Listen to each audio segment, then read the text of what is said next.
All right, Mr. Taliaferro TV, how's everybody doing out there? Listen, man, this Tekashi 6ix9ine case just gets worse and worse.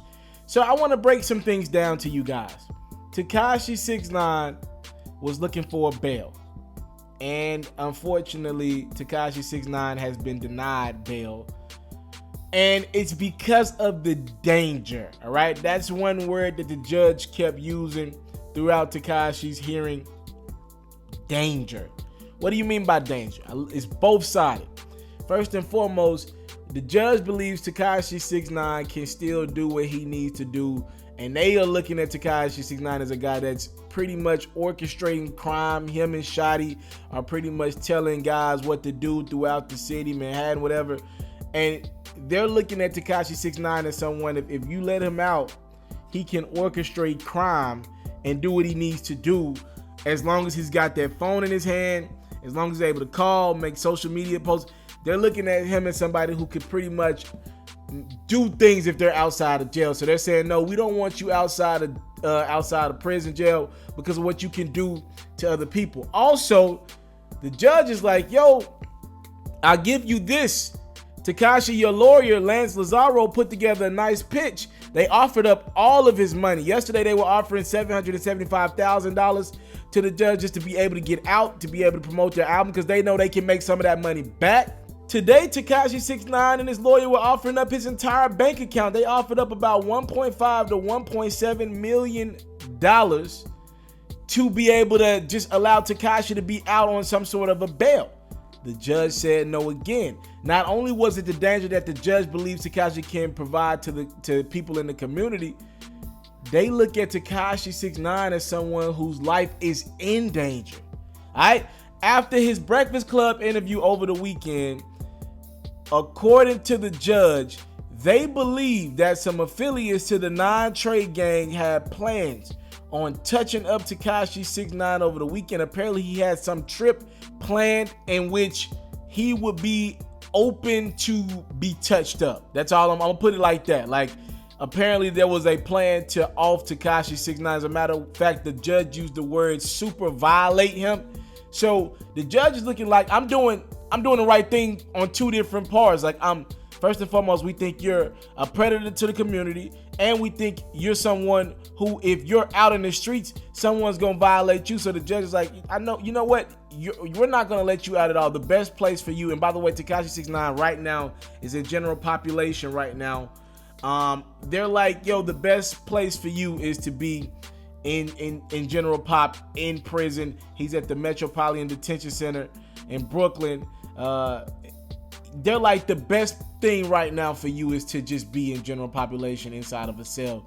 We let you out, you might harm someone else, or someone else might harm you. Now, to be fair, the case that the feds have on Tekashi 6ix9ine, it centers around three big issues, all right? There are three big issues. On April 3rd, according to the documents, I've read through these documents, officials believe Tekashi 6ix9ine and others planned on robbing a man from a rival gang. All right, they've been able to track Tekashi's cell phone through his social media posts and surveillance footage that pinpointed him at the robbery.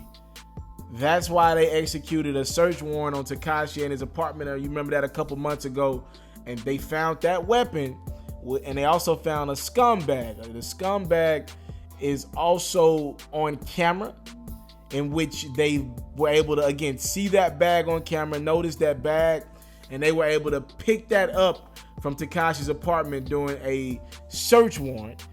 Also on April 21st, police and the feds believe they have a man who they believe is Shotty, all right, aka Treyway. They believe they got him on surveillance footage, pretty much responding to two men who made some derogatory comments towards Tekashi. It looks like they followed him, and Shotty was driving. The documents claim that Shotty got out of the car and fired 2 shots at the vehicle while 6ix9ine was just there watching. All right. Later that same night, they got more footage. They like, yo, on April 21st, y'all niggas was just wilding. During a event at the Barclays, you see people from Tekashi's side and Casanova's side You got a arrow pointing at Tekashi on the left side of the screen, and on the right side of the screen, they got one of Tekashi's men who later ended up firing a shot in the air.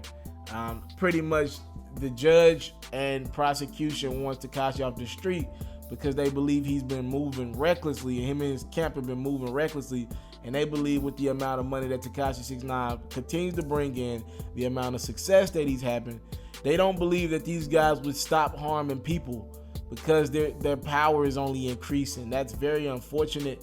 Just telling you how they're thinking and why they want Tekashi 6ix9ine so bad, and why they've opened up this investigation to try to get him off the street. Very unfortunate, man. Tekashi offered his entire bank account earlier today for bail, and the judge is like, look, I'm doing this for your own good.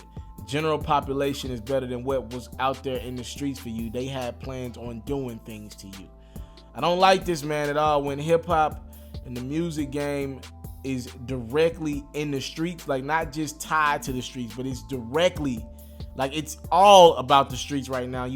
This is what tends to happen, and unfortunately right now you got an artist, high-profile artist, who's fighting for his life right now, fighting for his life right now, and all of literally the attention that Tekashi has been craving for social media, beefing with people randomly, all of that attention that he's ever wanted in life, he's got all of it he can handle and more. I'm sure he wish he could pull back from that attention, and just to be clear, all that social media presence, that was part of the Fed's case. So for any other artist out there that wants to go that approach to doing it, beefing with random people just to kind of spice things up and get your local law enforcement officials involved, they start tracking your social media, and then it gets to a point where federal, like the feds are involved. Like if you want to get it like that, it's a short-term success play.